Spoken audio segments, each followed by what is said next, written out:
Shekhar. Siraju Chandrasekhar. Thank you, sir.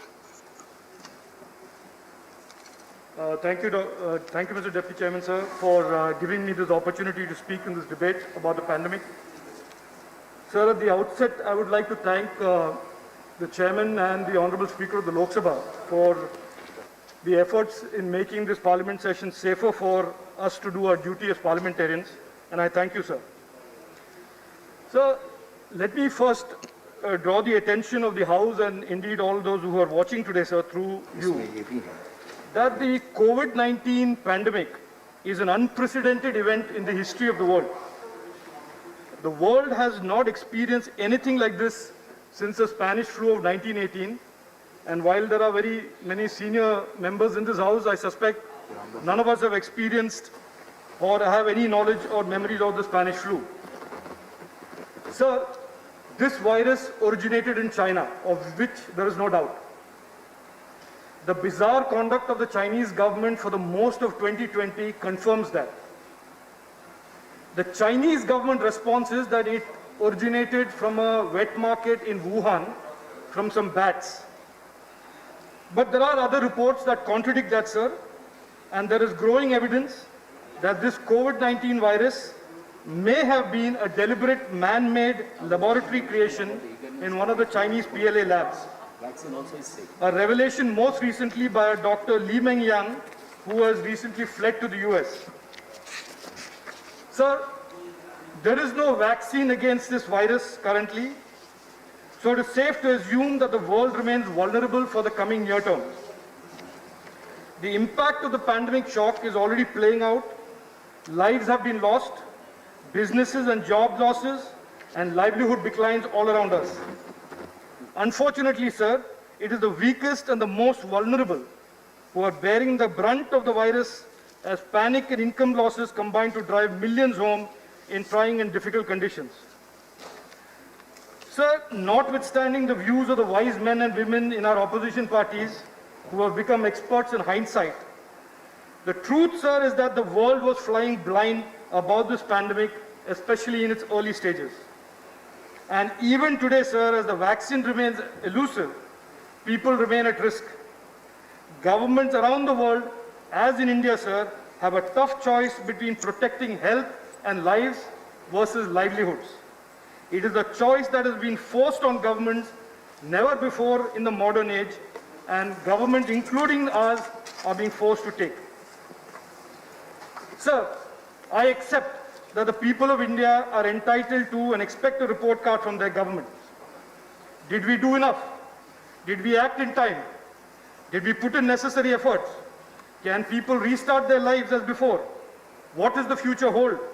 These are all legitimate questions, sir, for which the opposition and the government should unite and find answers and solutions, instead of what we see today, carping and petty criticism.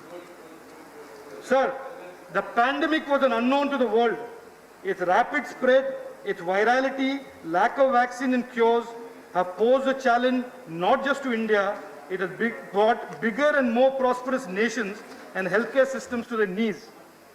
So the enormity of the challenge that our government faced must be understood. And the fact that after 75 years, our healthcare system has been underinvested in, and many states were incapable of handling this crisis in early March and April, must be recognized. So I do hope, sir, that the people of India become more aware and more informed as a result of these debates, notwithstanding the petty political criticism and bland sarcasm from the opposition instead of ideas and solutions. And Derek, you know who I mean. Sir, there is some reference to chronology, sir. And I just want to briefly touch on some issues of chronology to make a very important point. The virus started in November 2019 in Wuhan. The Chinese authorities reported it to the WHO only in December 31 after a full 1.5 months for this to have an unfettered spread. From there on, it spread. And I want to make this point, sir. Within different countries, the virus spread through the population at varying speeds depending on a range of factors, such as cultural and behavioral responses of the community, population density, average household size, among others. These differences have driven the nature of spreads in each country with substantial variations, also depending on the responses of this country. I make this point, sir, to make the point that it's very, very difficult to compare the spread of the disease in one country to the other because of the underlying sociological and economic factors. Sir, I want to talk broadly about two broad issues, sir, about some criticisms that have been raised. One is about the need for the lockdown, and the second briefly to touch on the economy, sir. Sir, there are some that are questioning whether there should have been a lockdown, and again I refer to this wisdom of hindsight. It's a very easy quality to develop. When tackling a virulent virus like COVID-19, early interventions are crucial to stay ahead of the disease. It is important to note, sir, that in almost all countries, the ones that were successful had the strictest intervention like lockdown at the early dates versus those who had just advisories. Sir, the lockdown was necessary, unambiguously necessary, to slow the spread of the disease and to create time for the governments, both central and state, to build up healthcare capacity, capability, and increase citizen awareness.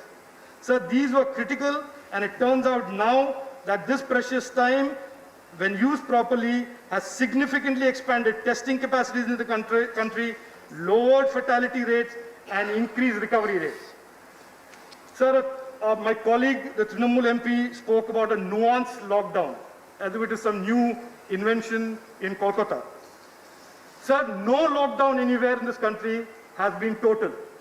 Even when there was a total lockdown, the economic activity of 40 to 45% under the essential services remain intact. So there is no such thing as a total lockdown anywhere in the country. So there is no nuance in Kolkata that does not apply anywhere in the world, in the country. Sir, and I draw the attention to the critics of the lockdown to this one statement by the Congress President Sonia Gandhi on April 2nd, and I quote, "The lockdown may have been necessary, but not well planned." That is her quote. So, sir, I accept that in this country, there may be people with better ideas, better brains, and I'm even willing to accept that some of them are in the Congress. But I saw no evidence at all from April 2nd to today of a better plan, even in Congress-governed states like Maharashtra. So I will, as will people of India, take this criticism for what it is. Criticism for the sake of it. You are going on party line. Please, please, No, please. this is not good, sir.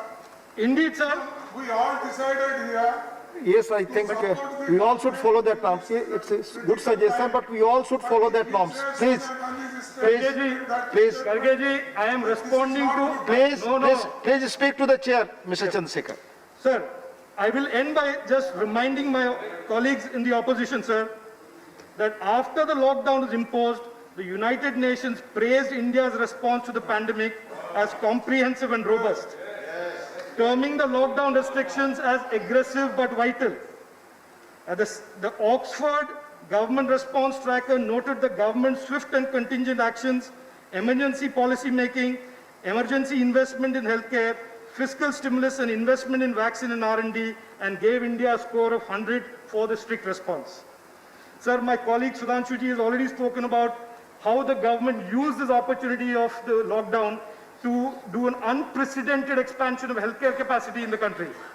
Unprecedented since independence, that we have expanded our testing, vaccine capacity, R&D capacities at this level in just 100 days. So I will not mention that anymore, sir. I will end by saying this on this issue of lockdown, sir, that the lockdown has been vindicated by the expanding testing capacities, low fatality rates, and high recovery rates. And I say this, sir, with all responsibility. Lockdowns are a necessary tool in the toolkits of responsible governments, which need to be used sparingly because of its high cost, but will be around as a contingency plan as long as the vaccine remains elusive. Sir, I want to talk a little bit about the economy, sir. There have been comments about the economy and the handling of the economy. Sir, we are in the midst of the biggest economic crisis the world has ever seen.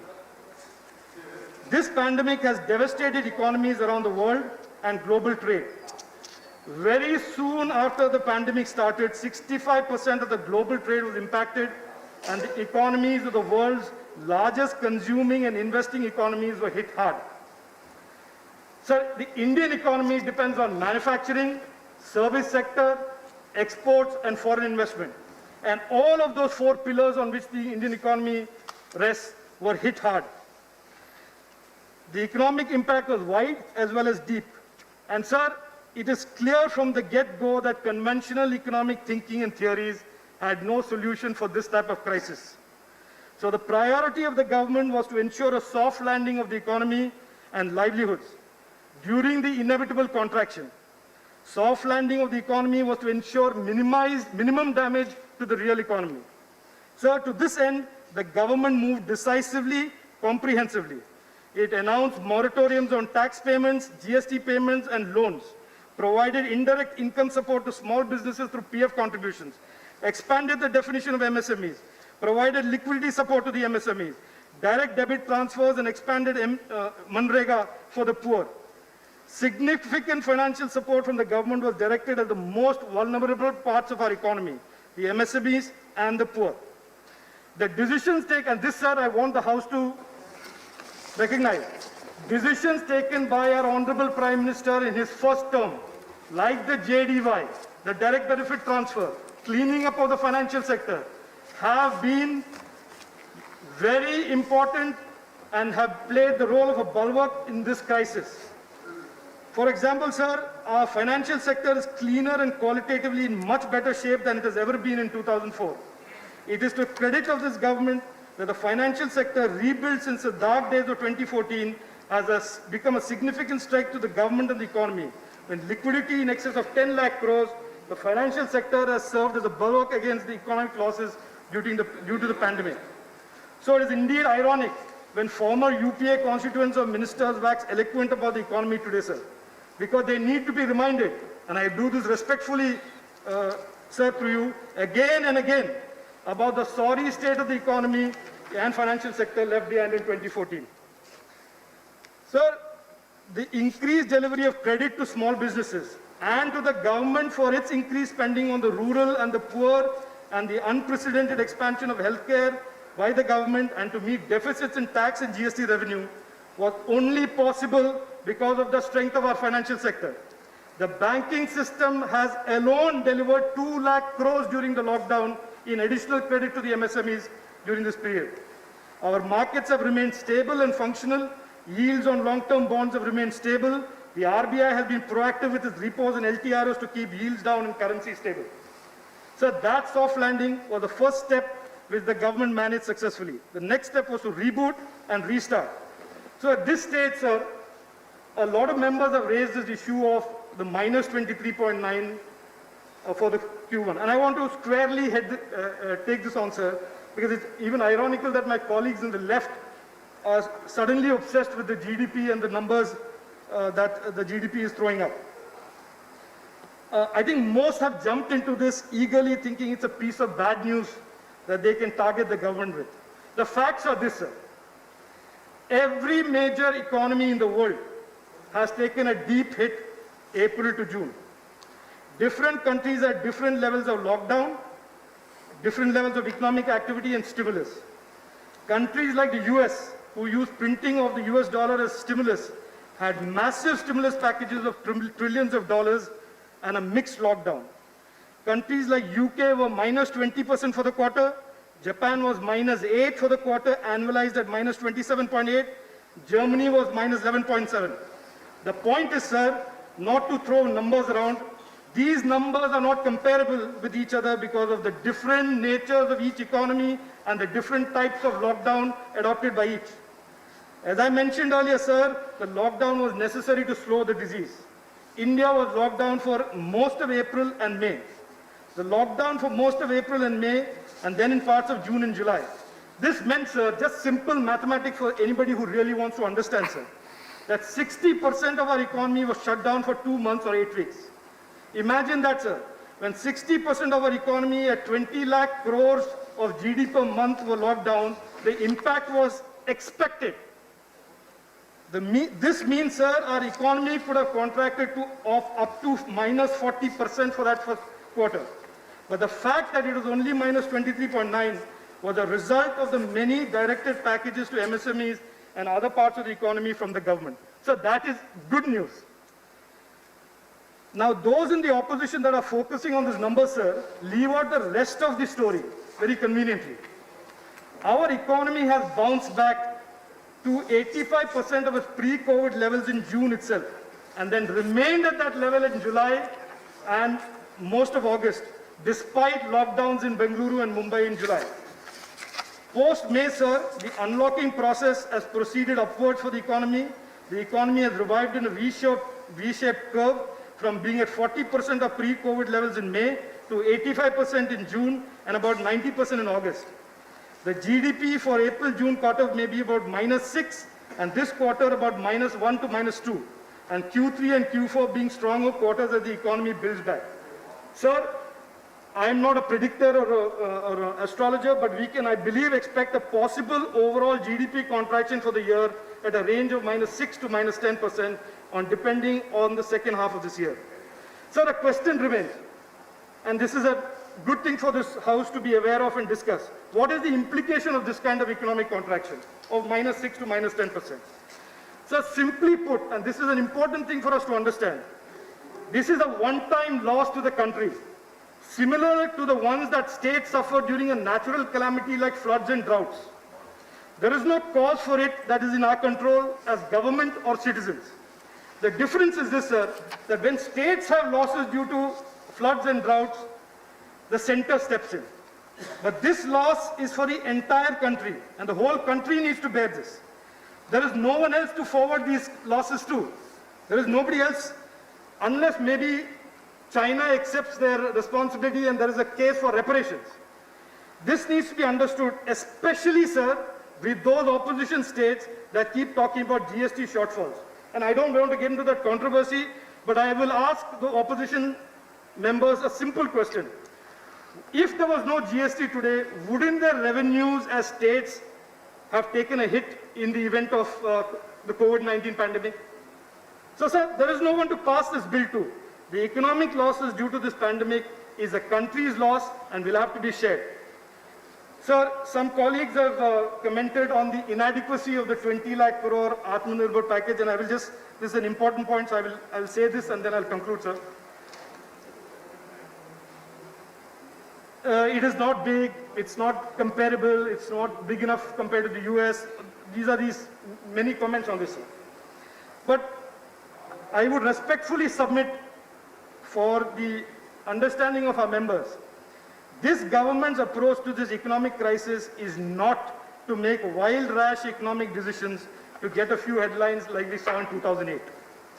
The country and its citizens paid a huge price for the recklessness of 2008 and the fiscal profligacy of the then government that broke our financial sector. The Narendra Modi government's approach is careful, calibrated, and medium term. You may well ask, why medium term? Why not do everything today? The problem is today, why not do everything today? The answer is simple, sir. As long as the vaccine is not around, the pandemic remains a clear and present danger to the economy. The only real guarantor of our economy is a strong government with strong financial options. This needs to be understood. The government's financial options must remain intact for as long as the pandemic remains. It has to be, the government's response has to be a continuing one, and giving the government the capacity to intervene in the future also. So, sir, the government's response has been exactly right. It has been responsive. It has been calibrated. It knows it has to play the long game as the most important player of the economy. Conventional economic theories simply don't work in today's crisis. The economy has soft landed. Economic activity is slowly and surely building up. MSMEs are being credit supported. Non-MSME businesses have been given time through restructuring to rebuild vis-a-vis their bankers. This issue of demand and consumer confidence, sir, I would respectfully submit to those who want to understand, is not linked to a stimulus as much as it is linked to confidence about the pandemic. The people of India know who did what during this crisis, sir, and how a partnership of central government, state governments, COVID warriors, and 1 billion Indians rose together to fight this pandemic. Sir, I will end with an optimistic note about the future, sir. Assuming that an expectation of a vaccine that will be realized soon is true, India has an unprecedented opportunity. to capitalize on the growing revulsion and distrust about China and the irreversible trend of diversification of China-based supply chains.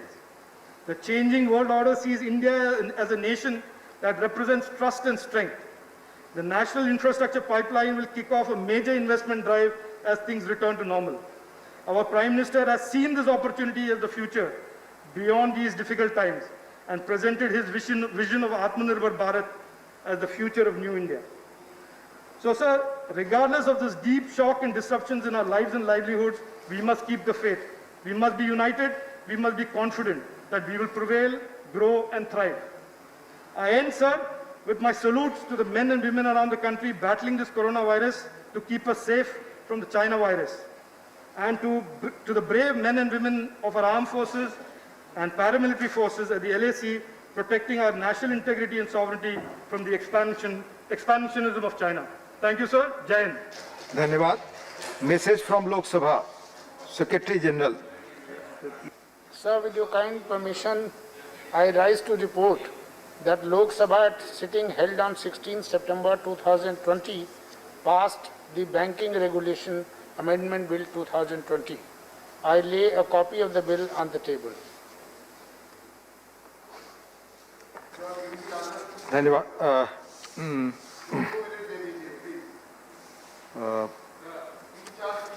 Just Honorable Ramdas Athawale ji.